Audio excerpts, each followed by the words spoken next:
जय हिंद दोस्तों, कैसे हैं आप सब। आप सभी का स्वागत है नालंदा यूनिवर्स 77 पर। दोस्तों, आपके अपने इस यूट्यूब चैनल पर इस वक्त यूपीएसआई 2024 यानी कि उत्तर प्रदेश सब इंस्पेक्टर 2024 का प्रैक्टिस सेट स्टार्ट हो गया है। दोस्तों, आपको इस यूट्यूब चैनल पर यूपीएसआई 2024 से संबंधित हर एक सब्जेक्ट, हर एक टॉपिक से संबंधित प्रैक्टिस सेट देखने को मिल जाएगा। दोस्तों, हमारा छोटा सा कोशिश है आप सभी के लिए कि यूपीएसआई से संबंधित बढ़िया से बढ़िया प्रैक्टिस सेट लाया जाए। तो दोस्तों, जाइए इस यूट्यूब चैनल पर और प्रैक्टिस सेट का लाभ उठाइए। जय हिंद, जय भारत। जय हिंद दोस्तों, कैसे हैं आप सब। आप सभी का स्वागत है नालंदा यूनिवर्स 77 पर। आज हम लोग बात करने वाले हैं पर्यायवाची के बारे में। और जैसा आप सभी को पता है कि यूपीएसआई 2024 यानी कि उत्तर प्रदेश सब इंस्पेक्टर 2024 का प्रैक्टिस सेट है। आज हम लोग बात करने वाले हैं पर्यायवाची के बारे में। आज का पहला सवाल है, इसमें कहा गया है कि पुष्कर का अर्थ बताइए। यहाँ पर 4 नाम है, A B C D यानी 4 ऑप्शन है। अब इसका सही उत्तर हो जाएगा ऑप्शन नंबर डी यानी कि सरोवर। ठीक है, अब सरोवर को एक नाम और से भी जानते हैं हम लोग, जैसे कि तालाब। काफ़ी आसान सा ये सवाल था। और मूषक के बारे में आप सभी लोग जानते हैं कि मूषक किसको कहा जाता है, तो मूषक चूहा को कहा जाता है। ठीक, अगला सवाल है, सवाल नंबर 2 है। इसमें पूछा गया है कि जटिल का अर्थ बताइए। देखिए कितना आसान सा सवाल है। ठीक है, इसमें आपको ज़्यादा दिमाग लगाने की जरूरत नहीं है इस वाले सवाल में। देखो, जटिल जाहिर सी बात है कि डी और सी नहीं होगा। इतना तो आप लोग दिमाग, अगर आप लोगों ने बहुत ज़्यादा तैयारी भी नहीं किया, थोड़ा बहुत अगर पढ़ा होगा तब भी बता देंगे कि सी और डी तो नहीं होगा। अब ए में हो सकता है लोग थोड़ा थोड़ा कन्फ्यूज हो जाए, लेकिन ये भी नहीं है। साफ साफ दिख रहा है कि ए नहीं हो सकता, लेकिन मैं कह दे रहा हूँ कि थोड़ा थोड़ा कन्फ्यूज हो सकते हैं। लेकिन बी वाला जब आप उत्तर देखेंगे तो वहाँ साफ साफ लिखा है पेचीदा, यानी कि ये उत्तर हो ही जाएगा। ठीक है, अब जटिल का अर्थ बताइए, यानी कि जटिल का पर्यायवाची क्या होगा, तो हो जाएगा पेचीदा। और एक और होता है जिसे कहते हैं उलझा हुआ, और एक और शब्द है जिसे हम लोग कहते हैं क्लिष्ट। ठीक है, क्लिष्ट कहते हैं। ठीक, इट्टा है, ध्यान देना। अगला सवाल, सवाल नंबर 3 है। इसमें कहा गया कि बोध का समानार्थी शब्द क्या होगा। अब ध्यान देना कि समानार्थी और पर्यायवाची दोनों एक ही माने जाते हैं। ठीक है, एक ही होते हैं। इसमें कहा गया कि बोध का समानार्थी शब्द कौन सा है, यानी कौन सा या फिर क्या होगा। 3 का सही उत्तर हो जाएगा ऑप्शन नंबर डी यानी कि अनुभूति। क्या पूछा गया, बोध शब्द का समानार्थी क्या होगा, सही उत्तर हो जाएगा डी यानी कि अनुभूति। काफ़ी आसान सा है। ध्यान से दो सवाल को क्या करा करो, ध्यान से खुद पढ़ा करो 1-2 बार, आपको उत्तर वहीं पर मिल जाएगा। ठीक है, ज़्यादा दौड़ भाग करने की जरूरत आपको है नहीं। ओके, बोध का समानार्थी शब्द हो जाएगा डी यानी कि अनुभूति। ठीक है, प्रश्न नंबर 4 पे आ जाइए। यहां पर साफ साफ लिखा हुआ है कि दिए गए विकल्पों में एषड़ा का समानार्थी शब्द क्या होगा, यानी समानार्थी शब्द को चुनिए। अब चौथा का सही उत्तर हो जाएगा ऑप्शन नंबर ए यानी कि अभिलाषा। ठीक है, प्रश्न नंबर 5 पे आ जाइए, 1 मिनट।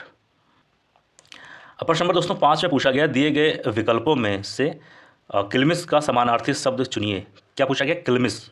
आप लोग अगर आप लोगों ने शक्तिमान देखा होगा तो उसमें एक रहते नहीं है, एक आदमी, एक विलन किलमिश करके। ठीक है, शायद शक्तिमान या जूनियर जी दोनों में से किसी एक में है।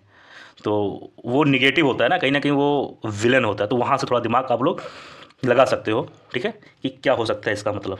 तो 5 में देखिए, 5 में 4 ऑप्शन दिए गए हैं, ए बी सी डी। ठीक है, ए बी सी डी। अब चारों में उत्तर कौन सा सही हो जाएगा, थोड़ा सा अगर दिमाग लगाएंगे, जैसा भी मैंने बात बताया, तो क्या हो जाएगा, पाप हो जाएगा। यानी कि किलमिश का जो पर्यायवाची हो जाएगा, यानी समानार्थी शब्द हो जाएगा पाप। ठीक है, अगला सवाल, सवाल नंबर 6 है। दिए गए विकल्पों में से ऊर्जा का समानार्थी शब्द चुनिए। आसान सवाल है, आप लोग थोड़ा थोड़ा दिमाग लगाओगे, उत्तर चुटकी में हो जाएगा। इस सवाल का सही उत्तर हो जाएगा ए यानी कि शक्ति। ठीक है, देखो ईंधन तो होगा नहीं। ठीक है, ईंधन होगा तो बहुत सारे बच्चे, मैं सच बता रहा हूँ, जो जिन बच्चों ने ठीक ठाक से पढ़ाई नहीं किया होगा उनका उत्तर जाएगा बी, यहाँ पर बी पे, ईंधन पे। देखो एक चीज़ ध्यान देना, यहाँ पर ये बी वाला ऑप्शन यहाँ होना चाहिए था, सी वाला यहाँ होना चाहिए था। लेकिन थोड़ा सा क्या होता है कि प्रिंटिंग में या पीडीएफ बनाने में कह सकते हो थोड़ा सा 19-20 हो जाता है। खैर, इससे कोई दिक्कत नहीं है। बस जैसे यहाँ पर ये बी है ना, तो यहाँ बी यहाँ होना था, लेकिन कोई बात नहीं, बी यहाँ हो गया, सी यहाँ हो गया। ये सब बहुत छोटी चीज़ है। आप लोग यूपीएसआई जैसे बड़े एग्जाम की तैयारी करो, ये सब बहुत छोटी चीज़ है। तो इन सब पर इतना ध्यान मत देना, सिर्फ अपने सवालों पर ध्यान दिया करो। तो ऊर्जा सही उत्तर हो जाएगा शक्ति। लेकिन जो बच्चा सही से पढ़ाई नहीं किया होगा उसका तुरंत उत्तर यहाँ पर जाएगा बी, ईंधन पर। तो ऐसे छोटे छोटे पॉइंटों पे ध्यान देना। ठीक, प्रश्न नंबर 7 पे आ जाइए। इसमें कहा गया है कि लक्ष्मण का एक अन्य पर्यायवाची शब्द है। लक्ष्मण का एक अन्य पर्यायवाची शब्द क्या होगा। मैं कुछ नहीं बोलूंगा, मैं कुछ भी नहीं बताऊंगा, जो बच्चा थोड़ा सा दिमाग लगाएगा उत्तर दे देगा। लंकेश तो भाई होगा नहीं, नरेंद्र नहीं होगा, क्योंकि नरेंद्र मतलब होता है राजा, लंकेश रावण के लिए यूज़ होता है। ठीक है, अब ये दो तो अपने आप ही गायब हो गए, बचा लोकेश और बचा सुमित्रा पुत्र।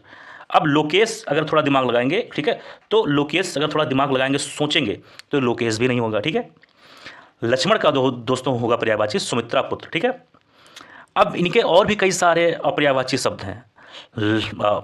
लक्ष्मण भगवान के और भी कई सारे पर्यायवाची शब्द हैं। अब 2-3 पर्यायवाची आप लोग को खुद ही मालूम है, अभी मैं जब बताऊंगा तो आपको तुरंत याद आएगा। पहला तो ये मालूम हो गया कि सुमित्रा पुत्र होगा। दूसरा हो जाएगा लखन, ये आसान है, ये खुद भी बता सकते हो। तीसरा होगा शेषावतार, ये भी पता है आपको कि शेषनाग के अवतार माने जाते हैं। चौथा है रामानुज, ये भी आपको मालूम है कि राम भगवान के छोटे भाई के रूप में रामानुज, ठीक है। और पांचवा है सौमित्री, तो चाहे सुमित्रा पुत्र मतलब वही सौमित्री, यानी कि ये भी अलग है, ये भी अलग है, ठीक है। यहाँ हो जाएगा सौमित्र, सौमित्र हो जाएगा, माफ करिए मैंने क्या बोला है अभी, मैंने शायद बोला है सौमित्री, तो सौमित्री नहीं होगा, सौमित्र होगा, ठीक है। सौमित्र होगा, सुमित्रा पुत्र होगा, लखन होगा, शेषावतार होगा और रामानुज होगा, ठीक है। अब लंकेश, जैसा आप सभी को पता है लंकेश रावण के लिए यूज़ किया जाता है, ठीक है। और लोकेश जो है वो ब्रह्मा जी के लिए यूज़ किया जाता है, ठीक है। और नरेंद्र मतलब राजा होता ही है, जैसे मैंने बताया। प्रश्न नंबर 8 पे आ जाइए। यहाँ पर लिखा है कि निम्न विकल्पों में से कौन सा सरोवर का पर्यायवाची शब्द नहीं है। ऐसे सवालों पे ध्यान दिया करो। देखो सवाल क्या है, देखो जैसे मान लो यहाँ पूछा गया सरोवर, अभी हम लोगों ने जब शायद पहला या दूसरा सवाल जब स्टार्ट किया था तो वहाँ पर भी ये सवाल पूछा गया था कि सरोवर का पर्यायवाची क्या होगा। अब सरोवर ऐसा तो है नहीं कि सरोवर एक बार पूछ लिया गया फिर आने वाले किसी भी एग्जाम में नहीं पूछा जाएगा, ऐसा नहीं है, पूछा जाएगा, लेकिन सवाल पूछे जाने का तरीका एकदम से बदल जाता है। अब बच्चे जो एकदम याद करते रहते हैं, एकदम से पढ़ते रहते हैं, वो यहाँ पर गलती कर देते हैं, जो यहाँ लिखा है ना नहीं, यहाँ पर गलती कर देते हैं, इसको नहीं ध्यान देते हैं और सवाल उनका गलत हो जाता है। क्या पूछा गया है कि सरोवर का पर्यायवाची शब्द नहीं है। अब नहीं है तो थोड़ा ध्यान देना, कहीं ना कहीं जलाशय तो हो सकता है और तड़ाक भी होगा और सर भी होगा।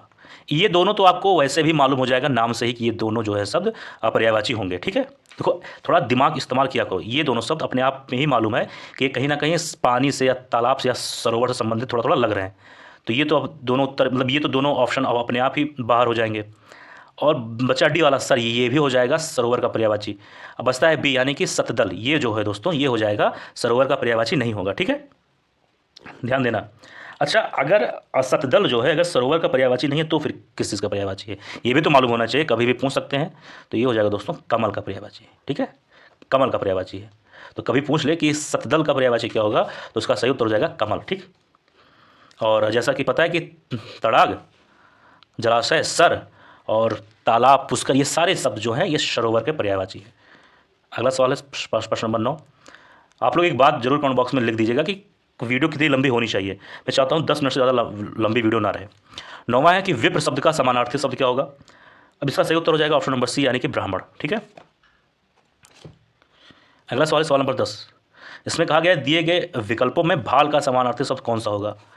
अब 10 का सही उत्तर हो जाएगा ऑप्शन नंबर ए यानी कि मस्तक, ठीक है। अगला सवाल है सवाल नंबर 11। इसमें कहा गया है कि दिए गए विकल्पों में अकुलाना का समानार्थी शब्द कौन सा होगा। अकुलाना का 11 का सही उत्तर हो जाएगा डी यानी कि व्याकुल होना, ठीक है।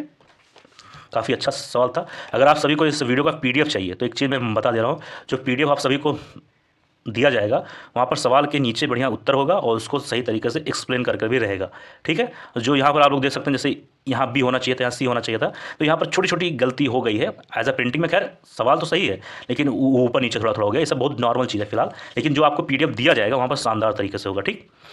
तो 12 में कहा गया दिए गए विकल्पों में प्रतिक्रिया का पर्यायवाची शब्द कौन सा होगा। तो 12 का सही उत्तर हो जाएगा ऑप्शन नंबर ए, ठीक है। प्रश्न नंबर 13 पे आ जाइए। इसमें कहा गया इनमें से कौन सा शब्द नदी का पर्यायवाची नहीं है। यहाँ क्या कहा गया है, नदी का पर्यायवाची शब्द नहीं है। आप लोग थोड़ा सा अगर दिमाग लगाएंगे थोड़ा सा तो उत्तर इसके पूरा तो नहीं लेकिन उत्तर के आसपास जरूर आप लोग रहेंगे ही रहेंगे, ठीक है। तो इनमें से पूछा गया है कि कौन सा शब्द नदी का पर्यायवाची नहीं है। इसका सही उत्तर हो जाएगा बी यानी कि आपदा, ठीक है। क्योंकि आपदा नाम से लगता है कि आपदा जो है ये विपत्ति का जो है पर्यायवाची होगा। किस इसका, विपत्ति, लिख देता हूं।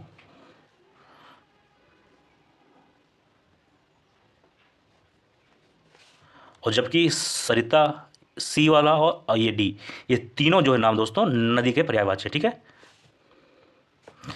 सरिता, अनिमगा और अपगा, ये तीनों जो है नाम नदी के पर्यायवाची है, ठीक। अगला सवाल है सवाल नंबर 14 है नदी का पर्यायवाची शब्द इनमें से कौन सा नहीं है। अब देखो नदी संबंधित दूसरा या तीसरा सवाल आ चुका है, बस ऑप्शन में तो देखिए कितना चेंज हो जाता है। अब जो बच्चे को थोड़ा बहुत मालूम होगा वो तुरंत उत्तर दे देगा, ठीक है। तो सवाल में यहाँ पर आपको वैराइटीज़ बहुत ज़्यादा मिल जाएंगी, ठीक है। अब 14 पूछा गया है नदी का पर्यायवाची शब्द इनमें से कौन सा नहीं है। तो 14 का सही उत्तर हो जाएगा ऑप्शन नंबर बी यानी कि उषा। अब उषा क्यों नहीं होगा? अब आप लोग दिमाग लगाओ, जब सुबह सुबह आप लोग सो के उठते हो, लोग क्या कहते हैं, उषा काल में जागा करो, उषा काल में काम किया करो। तो उषा मतलब होता है दोस्तों सुबह, यानी कि उषा जो है सुबह का पर्यायवाची है, ना कि नदी का। ठीक है, अगर ये वाला इस सवाल में अगर नदी का पर्यायवाची उषा नहीं होगा तो इसका मतलब क्या हुआ कि ए, सी और डी यानी कि तटनी, सरिता और डी यानी कि नदय, ये तीनों सब जो है नदी के पर्यायवाची सब हो जाएंगे। ठीक, तो ये सब चीज़ों को भी ध्यान देना है आपको। अगला सवाल, इस वीडियो का अंतिम सवाल ही इसको मैं मानूंगा, क्योंकि वीडियोस में ज़्यादा लंबा नहीं चाहता हूँ। अगला सवाल है, 15 में दिए गए विकल्पों में से किशोर का समानार्थी शब्द कौन सा होगा? क्या पूछा गया? किशोर का समानार्थी शब्द। 15 का सही उत्तर हो जाएगा ऑप्शन नंबर ए, यानी कि तरुण। ठीक है, तो दोस्तों यह था आज का वीडियो। मुझे उम्मीद है वीडियो पसंद आया होगा। किसी सवाल में कोई डाउट हो, कोई चीज़ ना समझ में आए, जरूर कमेंट बॉक्स में लिख देना। वो सब जो भी ना समझ में आए उसके बारे में हम लोग अगले वीडियोज़ में बात फिलहाल कर लेंगे। और PDF चाहिए तो कमेंट बॉक्स में लिख देना। और मिलते हैं किसी और वीडियो में। जय हिंद, जय भारत।